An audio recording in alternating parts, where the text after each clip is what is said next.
Every voice matters. Blue Lift is a podcast dedicated to address the issues that affect all of us, with engaging discussions with progressive thought leaders and experts as guests. Here's your host, Peggy Kingsbury. Well, welcome back, everybody, to Blue Lift. Thank you so much for being with us, to spend a little of your free time with us. Some of you are probably driving, and this is a good way to spend some drive time. I'm really excited about my guest today. I have with us, we have Melissa Hogan, and Melissa is so many things, and you're going to hear about so many things that Melissa is into. She is an attorney, and she's also an author of a book. She co-authored this book, Afraid of the Doctor, Every Parent's Guide to Preventing and Managing Medical Trauma. And we're going to talk about that a little bit later on in today's episode, but I will tell you, it's not just for parents who are dealing with family members or children with medical trauma. I really got a lot out of the book, and I'm not dealing with a child with medical trauma, but I did have a former spouse who was profoundly disabled. And so I can tell you that a lot of the things in the book really relate to other age groups as well. Anyone who is a caregiver and helping someone through medical trauma will benefit from this book, but specifically for parents with children with rare diseases. And Melissa, one of the reasons that she wrote this book is because she has very intimate experience dealing with this, because she has her youngest son has been diagnosed with a rare disease. It's called Hunter syndrome. And again, we'll talk about that a little bit later. In Melissa's legal life, she has done so many things. She's worked with, she's a sought-after speaker on rare disease, trauma, and advocacy. She's worked with the Family Advisory Council of Vanderbilt Children's Hospital. She's published in lots and lots of places, including the Huffington Post. And she continues to use her medical degree in ways to do her legal degree in ways to help with medical advocacy for people, and also in some other things that involve allegations of abuse in faith settings. And so we're going to talk about all of that. There's just so many different things to talk about. Welcome to the program, Melissa. Thank you so much for having me, Peggy. Well, we're mighty glad to have you here.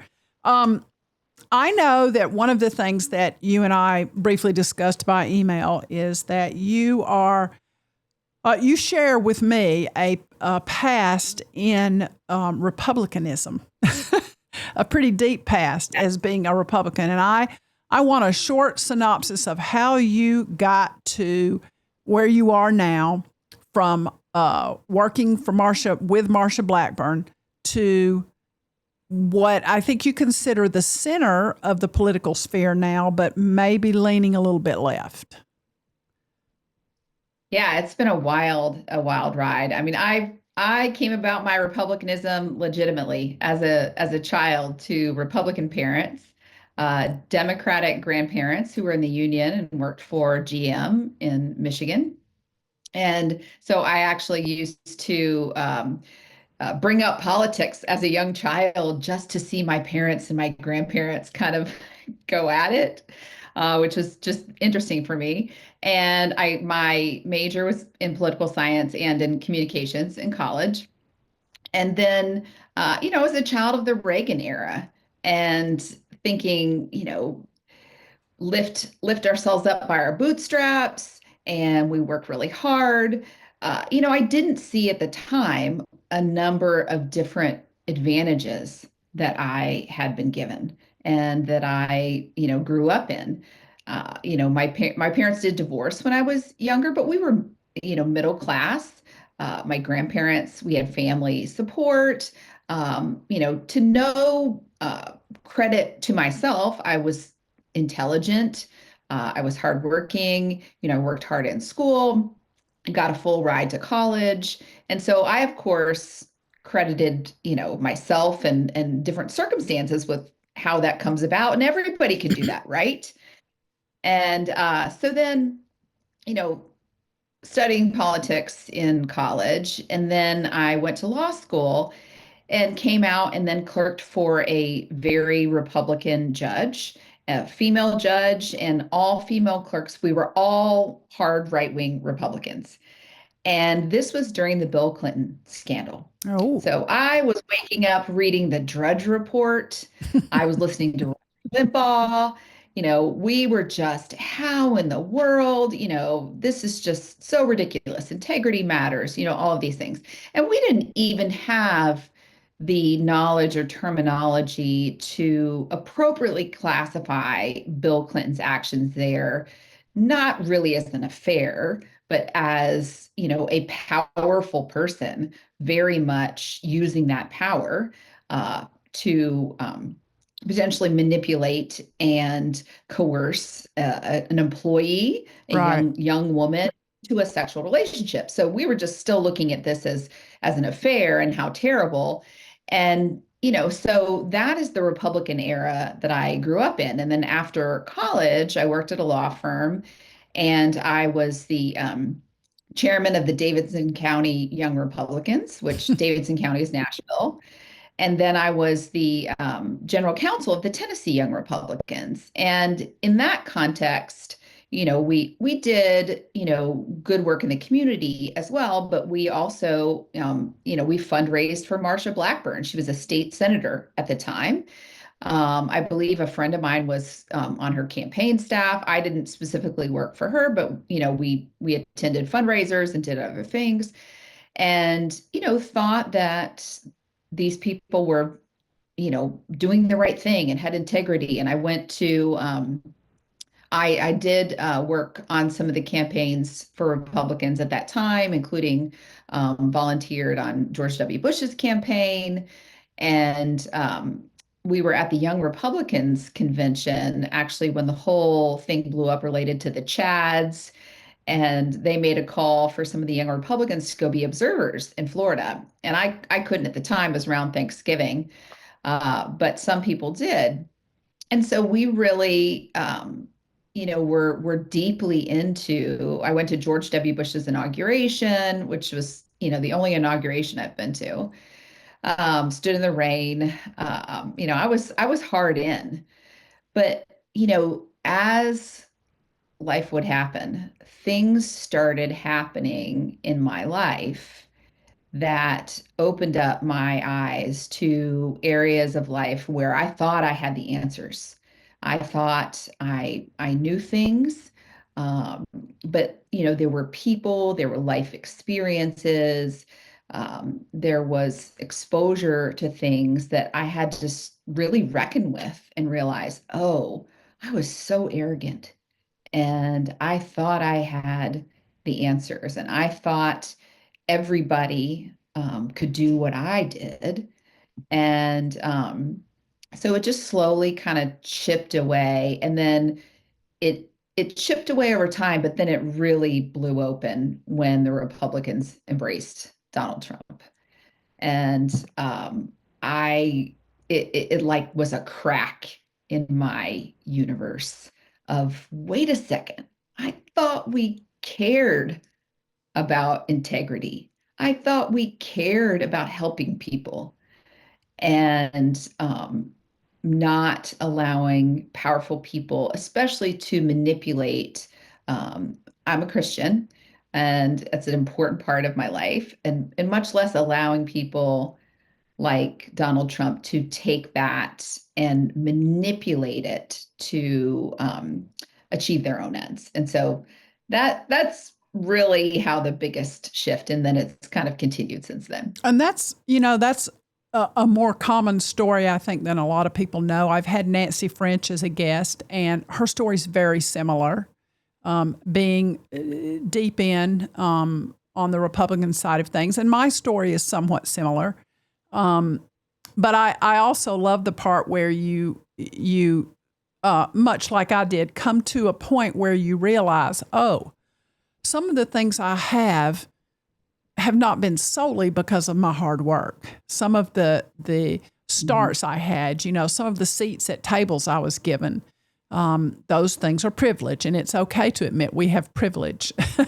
And I think it's a very freeing thing to admit that, yes, some people in society, every society, have privilege for one reason or another. So yeah, that's an interesting path. And like I said, it's one I've heard from not only Nancy, but a few other guests and also myself. It's sort of a similar path. And I know that you have had a lot of experience with the Dave Ramsey organization. And so I used to listen to Dave Ramsey a lot in the car. And I tell you, I'll just be honest with you, the thing that really made me decide to turn him off wasn't so much the politics, because at the time when I decided to turn it off, he wasn't talking about politics quite as much. And if he did, I kind of agreed with some of that at the time. But I have a business in a rural county in Tennessee, and a lot of my customers work very, very hard at whatever jobs they can get their hands on. And I remember one day listening to Dave Ramsey, and he was talking about people working in call centers, and he was calling them horrible names. And I'm thinking, but wait a minute, some of these people have those jobs because you told them they needed to get whatever job they could to try to pay down all their debt. And those are folks working a job too. And, and sometimes he would make fun of fast food workers. And I thought there's kind of a meanness there that I don't really like. And I didn't feel good listening to it anymore. It didn't make me feel good because I would think, wait a minute, he's literally sitting here calling people scum. And that was really bothersome to me. But your connection was that your former spouse worked for the Ramsey organization. And I have found so many things written about how that organization and many others like it become almost intrusive into the lives of their employees, who many of them it's almost like they're in a cult. They just would refuse to believe anything bad about the leader of these organizations. Can you speak to that and your experience with that? Yeah, I think people get scared by the word cult. And really what people have to understand is just like how behavior has a continuum from on the one hand, we have healthy behavior. And on the other hand, we have controlling, abusive, coercive behavior. And there's a long way in between. Cults or high control groups are similar. There's healthy organizations that can accept feedback and have good leadership and things like that. And then at the far end, we have, the Jim Joneses who are, suicide cults. But there's a long way in between there, and of unhealthy patterns of behavior. And there's a great model, Hassan's model, called the BITE model. And it looks at different types of control that exist in organizations or ministries or entities. And it's behavioral control, informational control, thought control, and emotional control. And so there are different examples of how organizations can exhibit those types of control over employees. Things like discouraging people from reading an organization. You can be living there and physically not have access to any information outside of the group. So that's the far extreme. But more towards the middle, the organization just manipulates and discourages you and says, oh, well, we've already read it and here's what it says. Or, suggests that you're somehow disloyal if you read, this type of information. So that's like an information control tactics. So, there's a lot of things along that continuum. And, when I kind of came out of the Dave Ramsey organization, really deconstructing what all those different levels of control was so validating and enlightening, because you don't see it when you're going in. Right. My ex-husband became an employee in 2005. And I think there were maybe around 100 employees at the time. And now I think there's around 1,000. So you really knew lots of people. You had internet interaction with board members, and you socially did things together.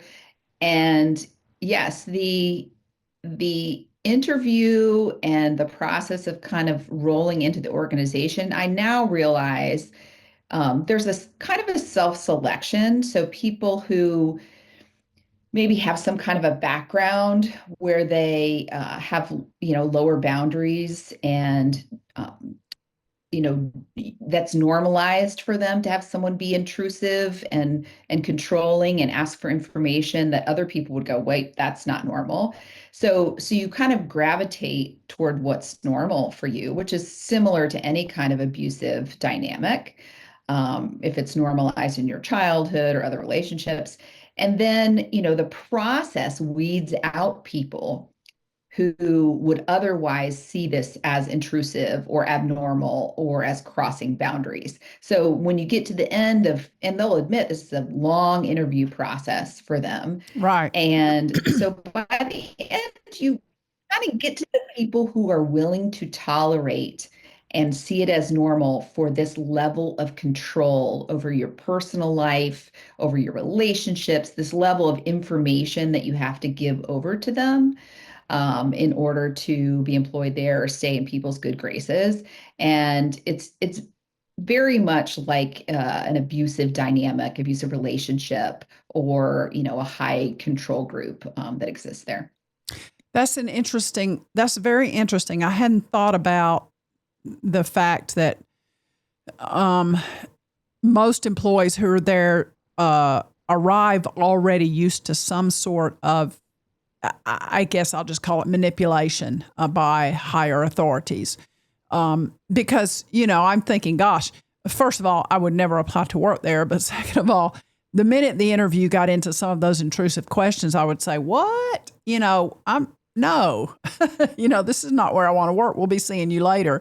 So I can see now what you're saying is that, when people come in after this laborious interview process, when I think it's still one of the companies that meets with your family, your spouse, and all that business, that, people will drop off if they're not interested in putting up with that kind of thing. And if they stick with it and they get hired, then they're signaling, I'm going to accept this. And until it, and you're told that this is good and this is godly. And so when it's not only this thing that's normalized, but when it's mixed in with your faith, as well as, some people, this may be normalized in your faith community to have this kind of intrusive information. And it can be done in ways that are well-intentioned in your past.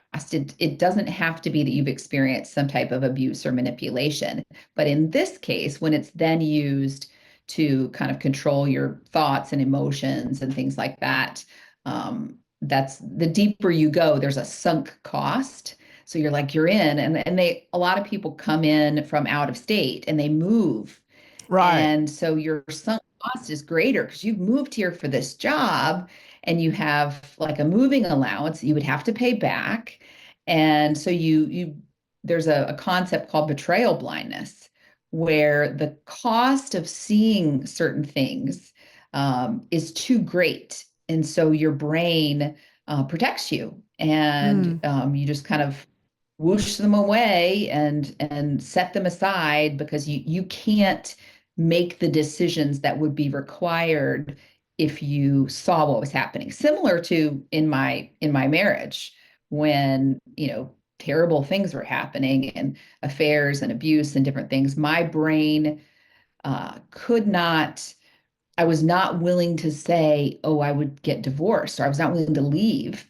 So then my brain, it took that information that would have required some type of decision on my part and just swept it away over and over for, 20 years. Wow. And I see that happening in churches today and I'm a Christian as well, with my Christian friends who are just so conflicted about politics and the church. And I believe, and you probably know it off the top of your head, but there was a quote made by whoever was in charge of the Southern Baptist Convention at the time, that morals do matter, character does matter. And that was sort of an edict. And that was, of course, while Bill Clinton was showing a lack of character. And then down the road, now all of a sudden we see that apparently character does not matter at all to evangelical pastors who promote the current president and the people around him. I'm not going to say character doesn't matter to all evangelicals because I know that's not true. But perhaps, as you said, they have a blind spot for what they're being fed, and they don't want to look at it and open their ears and eyes because that's painful to do. Yeah. And I see so much of that now, and I see people who are really struggling so hard in their faith walk. My hope is that people get out of some of that with their faith intact. The faith in whom they've chosen to put their faith in, and that, whether that's Jesus or whomever. But many of them are having to sever ties with their churches, with the physical church building and the pastors and whatnot. And it's pretty doggone painful. And I want to make sure that we have plenty of time to talk about your book and the ideas around your book.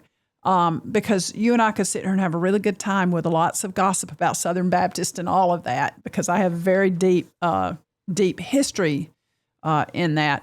But one of the other things that we also have in common is I cared for a very disabled spouse who passed away. But in that role of being a caregiver, I learned a lot about myself. I learned a lot about the system and what it does and doesn't do for caregivers and those who need care. And I learned to be a medical advocate for someone who ended up with lots of cognitive issues and could not do that for himself. But your book, and again, I'm going to hold it up, Afraid of the Doctor, Every Parent's Guide to Preventing and Managing Medical Trauma. Tell me about, I know the impetus for writing the book was your son and his disease, but tell us about a little bit more about why you decided to sit down and put these things so eloquently into words. Yeah, thanks. It was a labor of love, clearly. My son was diagnosed at 2 years old, and his condition is multi-system, so throughout his body and his brain, and it's progressive. So at the time, the average lifespan was in the teens. And so we were told, there's not really anything right now that is going to stop that, even though there was an infusion for the body. But take him home and love him and do the best you can. And, I wasn't really willing to accept that as an answer. And eventually I went on and founded a nonprofit, and we raised lots of money, and there's lots of research now. But at the time, he was able to get into a clinical trial when he was 3 for the first drug that had been developed for the brain for his disease. But it was very intense. We had to fly to North Carolina every month for, at the beginning, 9 days a month. And Oh, wow. they had multiple surgeries to insert catheter. I had to fly with him in a wheelchair and things, and I had to have someone with me. I had to arrange someone to care for my 2 other children at home. I was still consulting and doing legal work. It was insane. But for my son, he had all these procedures and things demanded of him. And even before that, he had started to get a weekly infusion. And so sometimes he would fight for that. But at some point, he was like, I'm done. I am done. And everything was kicking and screaming. And, when you're required to get a weekly infusion to help your body, and you have to keep getting that in order to stay in this clinical trial to help your brain, and that requires, a week of tests every month and other procedures. It really was life and death to get him to comply. So his trauma, there were kids actually that were forced to leave this clinical trial basically because of the trauma caused by the clinical trial. And and I reached out to experts, and there was not a child psychologist on staff at the time at our hospital. So I started researching myself, and there was no one that dealt with kids who were cognitively impaired. So I was like, well, I'm just going to have to figure this out. So I started researching, coming up with these strategies that I'd read about online and talking about it in our disease community. And other people were struggling with it too. So people would email me and I would email them back. And so then I would start cutting and pasting emails to other people. And then I had a blog at the time. I started blogging about it. And it really just, I realized what a big issue it was. And then what a big issue it was in the broader special needs community. And I was also using these strategies for my typical children. My oldest son had had seizures and, just regular visits for vaccines and things. So I initially wrote like an ebook in 2012 just to try to put things together to have something to give people because it was really like a time saver for me too because I was spending time trying to help other families. And I thought if I just put this all together, it can help people. But then there continued to not really be anything else. And so a couple years later, I decided to reach out to one of the researchers and experts in the field, and I cold emailed her and said, "Hey, I've read some of your research articles, and I know you're a much bigger expert in this than me, and I think we should write this book together."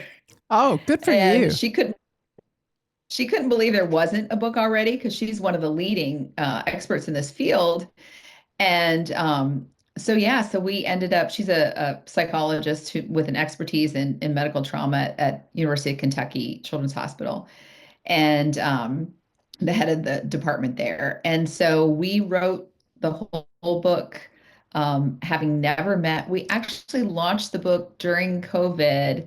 Did not meet in person for I think a year and a half after Oh, that. wow. And we just got great. And it's a really amazing story. And she's just a gift, and so gifted in this area and cares about children in the same way. Well, and the thing that I want to make sure that the listeners know about the book is it really is a book that's an interesting read, but it's also very instructional. So at the end of each chapter, the book provides questions to ask yourself and then some action steps to take about the chapter's topic. And I marked a couple of areas that I thought I wanted to make sure that my listeners hear about. I do want those who need the book certainly to get the book, but you talk about the book really walks you through the COACH process, COACH, and the process is the C is for collect information, O is for observe the situation, A is for ask questions, C is for choose strategies, and H is help your child.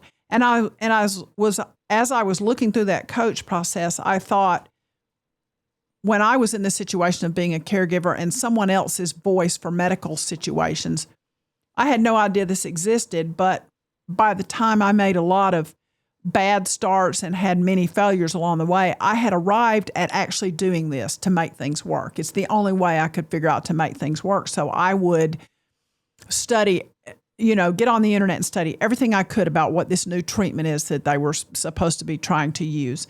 And I would look at this situation and say, okay, is this going to be a good thing for him? How's he going to react to this? Is this something that's worth his time and trouble and pain, et cetera? And then I would send emails to the neurologist and ask lots and lots and lots of questions. And I will say that the neurologist at Vanderbilt was good and answered my questions usually. And we would come up with a plan, right? So we would choose our strategy. And I would try to help make all of that work and make all of that happen. So that COACH process, I think, is so key. But that's how the book works for my listeners to know. It gives you some real action steps. It's not just a blah blah blah. This is what happened to my family, but it's these are some things that you can expect when you're caring for someone with a disease, and certainly with a child. I also was really Right. And it has specific strategy. I'm sorry, go ahead. No, you go ahead.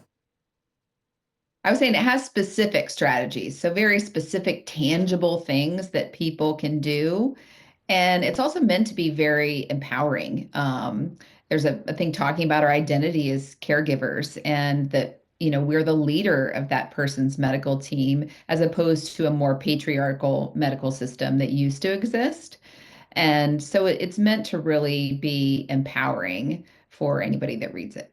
And I agree that I believe that it is, and there certainly is a learning curve when you become a caregiver, and particularly as women, as you said, it's a patriarchal system, and as women, we're not used to exerting ourselves in that way. Although mamas will do that for their kids, right? That's a little bit easier, and I love that. We should always feel free, though, to exert ourselves with medical personnel. And I even know men who say, I just never ask the doctor all the questions I want to, But Chapter 7, the title of Chapter 7 is Medical Sprints versus Medical Marathons. And sometimes when you're dealing with a situation with a child who has a disease, it truly is a marathon, isn't it? And it doesn't end, right? I guess sadly until it does end. And even then the trauma is left behind. What tip can you give parents who are in the midst of this marathon and they're just trying to figure out how long they can do this? How long will they last? I was not super wise about that early on. It took me a while to learn. And it didn't help that I was kind of in a dysfunctional dynamic in my family as well. But caring for ourselves, people talk about the oxygen mask illustration about when you're on the airplane, they tell you put on your oxygen mask first before you try to help your child, because if you pass out, you're not going to be able to help anybody else.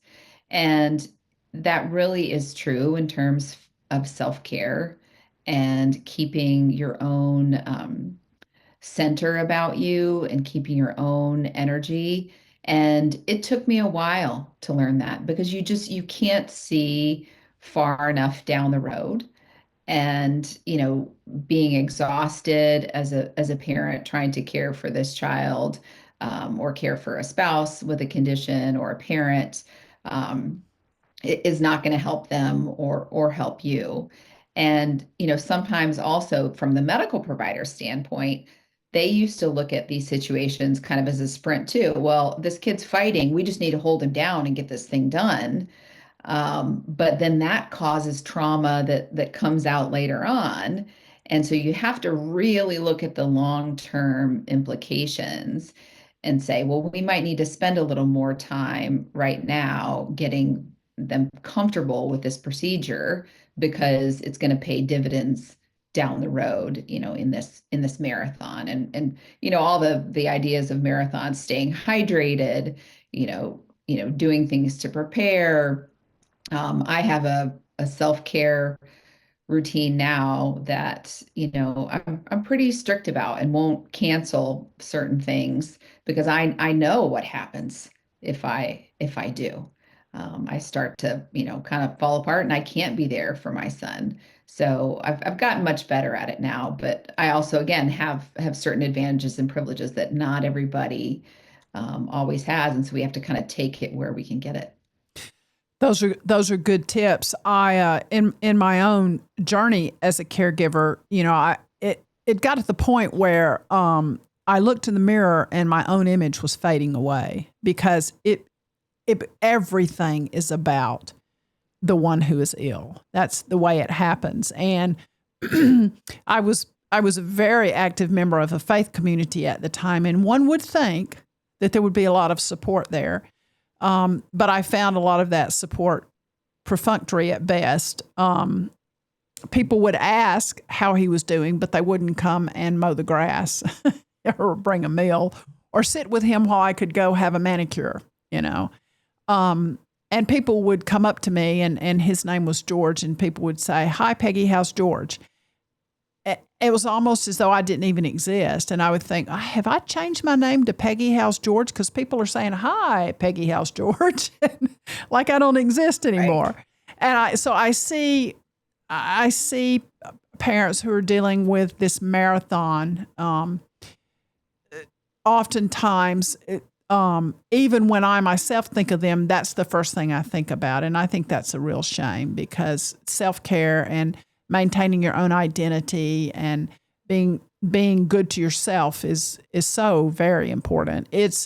And in my case, when I finally learned that it was okay for me to do those things and for everything not to be perfect, when I let go of some of those things, then I literally saved my own life, because I was really kind of at the end of my rope thinking, can I outlast this? Can I outlast this marathon?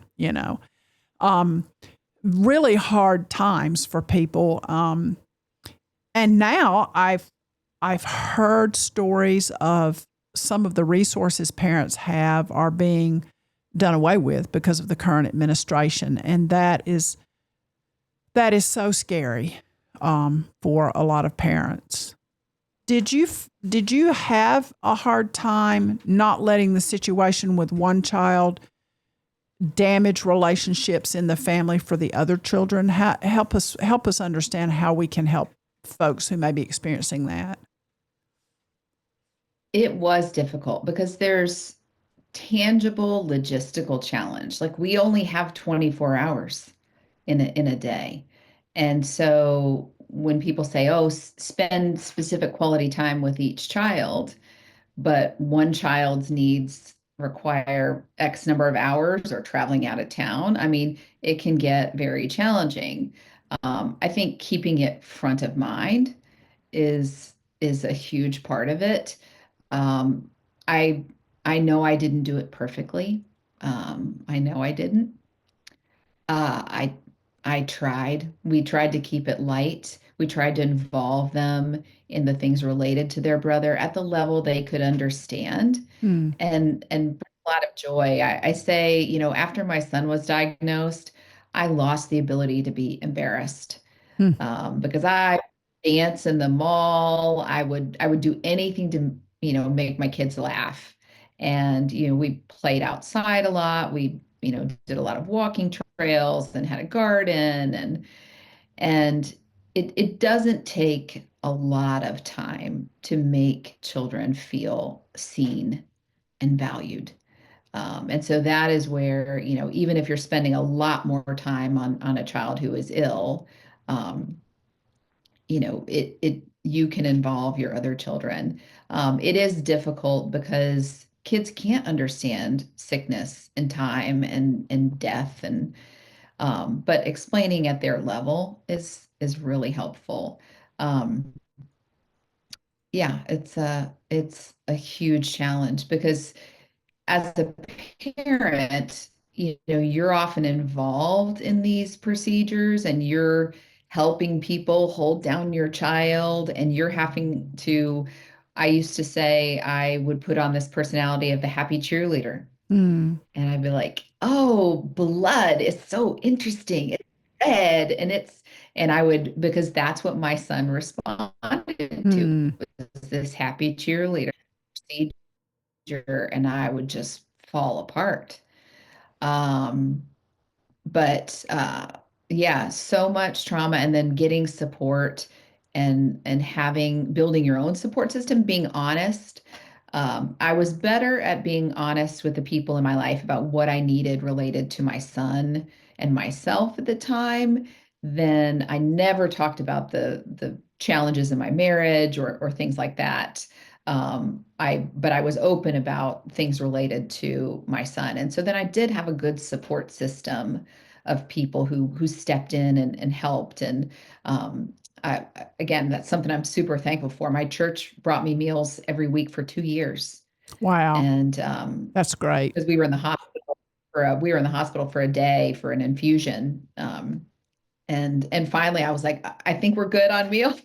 But they were just, and they've really stood by us for a long time, and that's a huge asset. But cultivating that and being honest with people is hard, but it's necessary. It is. It is very hard, and I'm impressed with the way that your faith has stayed intact in spite of the arrows that have sort of come your way from dealing with some of the things that your life has brought.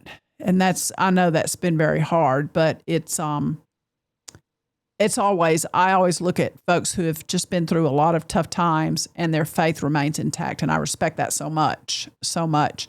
Let's talk a little bit about your legal work. What sort of things are you into now, legal wise? I know some of them have to do with health matters and some of them have to do with other matters. Tell us a little bit about that.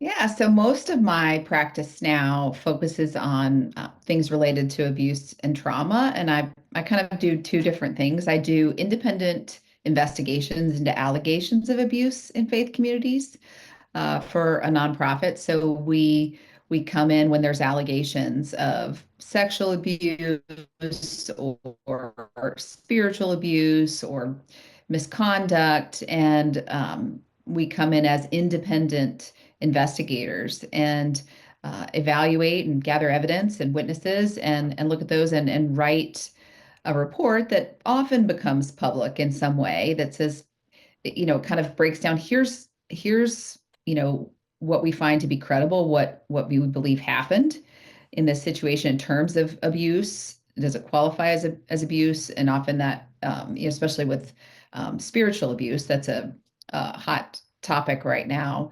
And then here is how the organization handled it or mishandled it in many ways. So now who invites you to come in? Cover up. Who invites you to come in? Is it the victim or the entity being investigated? It's an organization. So usually it's a church or a ministry or a nonprofit in some way. But as part of that, we are independent. So we're not beholden in what the outcome is. So that's part of the work that I do.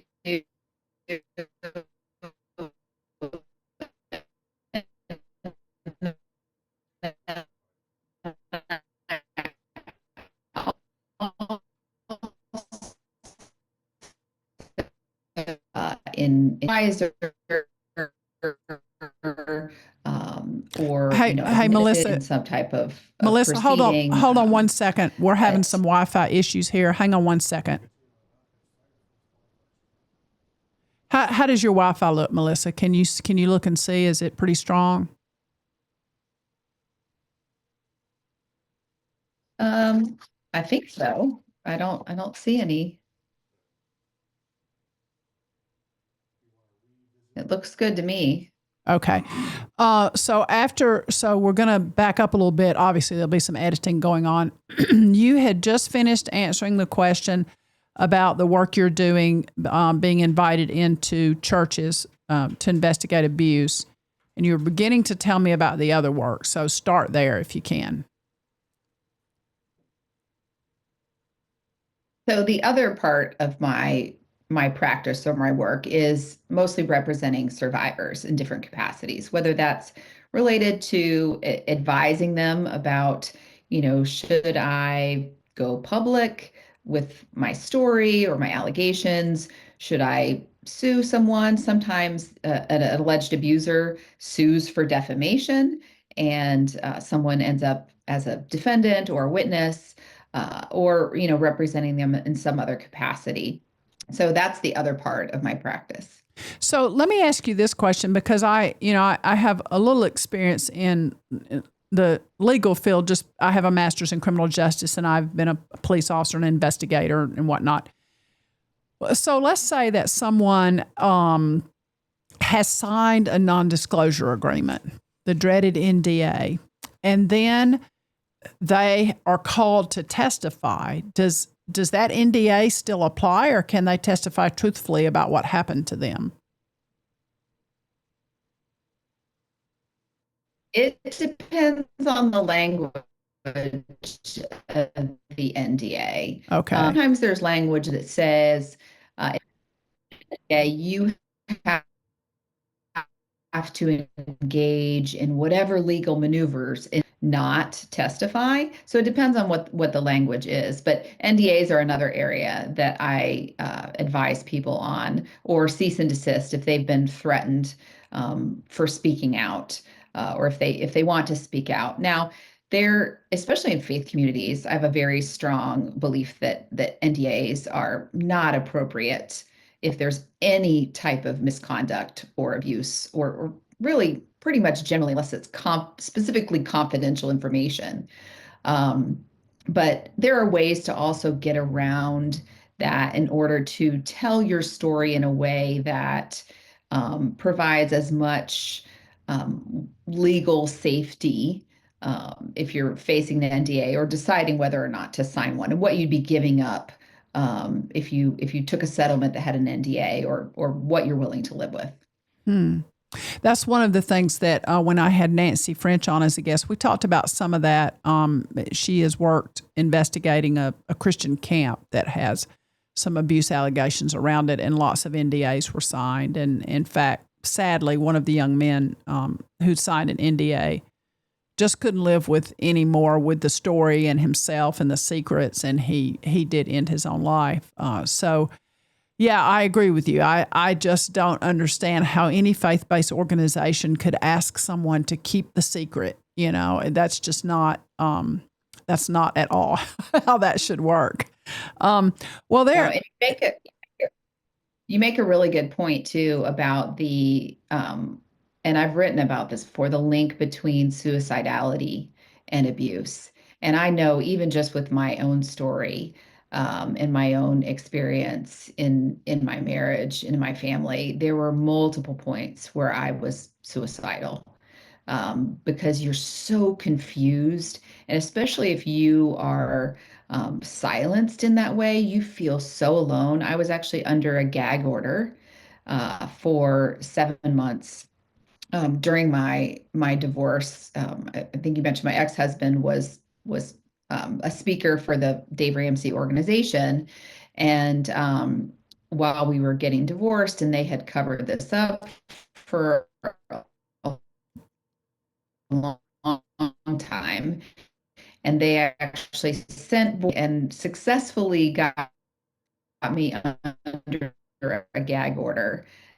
I couldn't even speak to my family, my friends, only to my therapist and my lawyer, basically, about anything that had happened Mm, or was happening in my marriage or divorce. And it was so traumatic and isolating.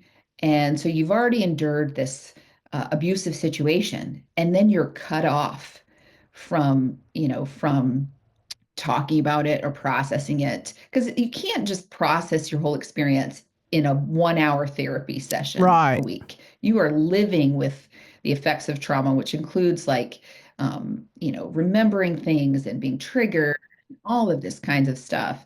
And I mean, I'm like I said, I consider myself very lucky that I had the resources to have very intense therapy for a long time, and to be in a weekly support group and have a good support system, where I frankly don't know if I would be here.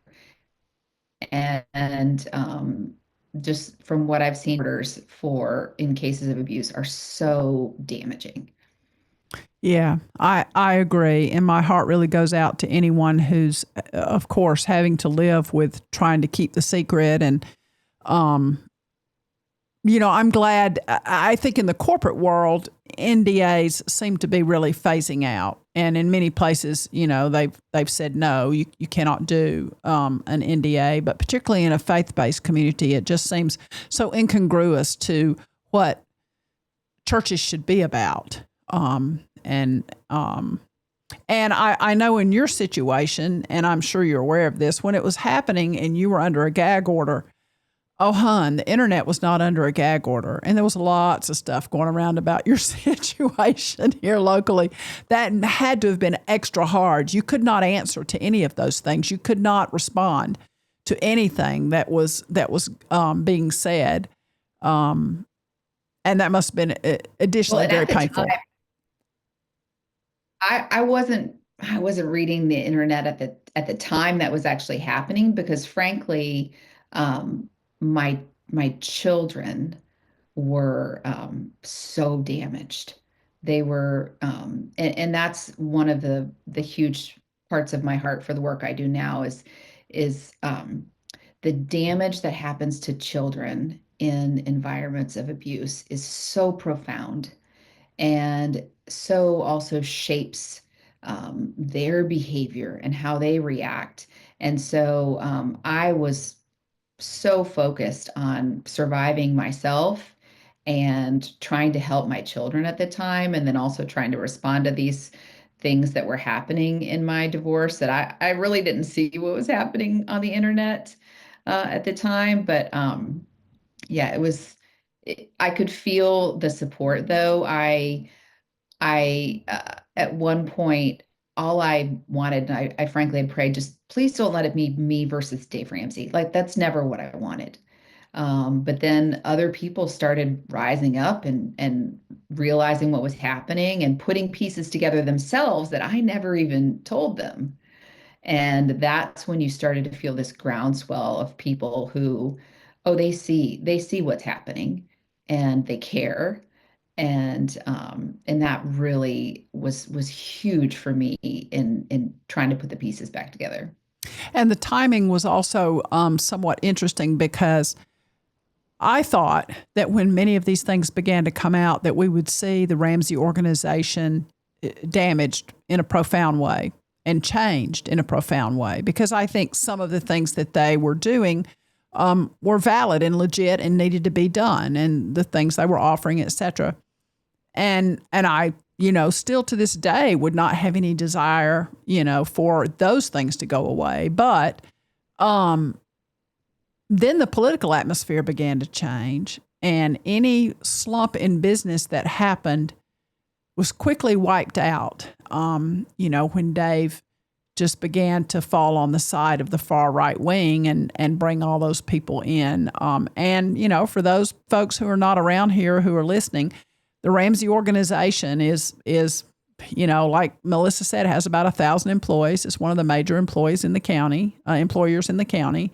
And I guess he still has his radio show. I know a lot of stations did drop his show, but I think that they're still actually doing okay. And you bring up a good point about gag orders and NDAs, because especially with faith-based organizations, because it came out a couple years ago, and my understanding is that it's still in place. I can't say for sure that they put in a new process at the Ramsey organization where new employees coming in had to agree to a non-disparagement agreement. I'm not sure it's a full non-disclosure, but I think it partly is non-disparagement and also mandatory arbitration. So, something bad happens to you there and you're kind of SOL, and you're also trained to not talk about any of these bad things, but now you're legally bound. If you leave, you can't talk about, really, because they train you that everything's gossip, anything negative, or really saying anything about the organization. But now you're legally under this cloud. Although there was an opinion by the National Labor Relations Board a number of years ago that really questions that. So I would encourage people, if you feel like you are bound by some kind of NDA or agreement, whether from the Ramsey organization or somewhere else, that you really should consult a lawyer, because some of these things are no longer valid. And you may be able to say more than you think you can, or it may be totally invalid at this point. That's a good point. The thing that disturbs me most about churches using them is there's often, it's often a tit for tat thing. So we will give you this, victim A, if you'll sign the NDA. And I always look at the things that they're offering and I think, well, of course you should give her or him that. You owe them that and so much more. But to tie it to this, just seems so wrong. Well, this has been a great conversation. I'm going to hold the book up again so that folks can see it. And we'll, of course, put the link to the book in the show notes. Melissa, if someone wants to keep up with you and what you're doing and what you're writing about, tell us how the listeners can do that. They can find me pretty much anywhere at Melissa J. Hogan, on pretty much all my socials. I'm on Substack, so I write a publication on Substack called Res Ipsa, which is about the intersection of the law, faith, and abuse. So they can subscribe to me there. And like I said, pretty much any of my social media is Melissa J. Hogan. Okay. And one last question. I know you have a lot of other things in your life that have happened, including the loss of a child, so many things. Is a memoir in the works? Or just a full memoir? Yes, I am working on my second book right now, and it won't be about the loss of my son. My middle son passed away in 2023, and that's a whole other podcast in dealing with that. And I said to someone today, an area I never wanted to be super knowledgeable about or have a whole library in was grief. And, I thought it was enough to have a child who was very ill and have a terminal disease. I certainly didn't think it was fair to lose another child. But here I am. And he was very, very loved.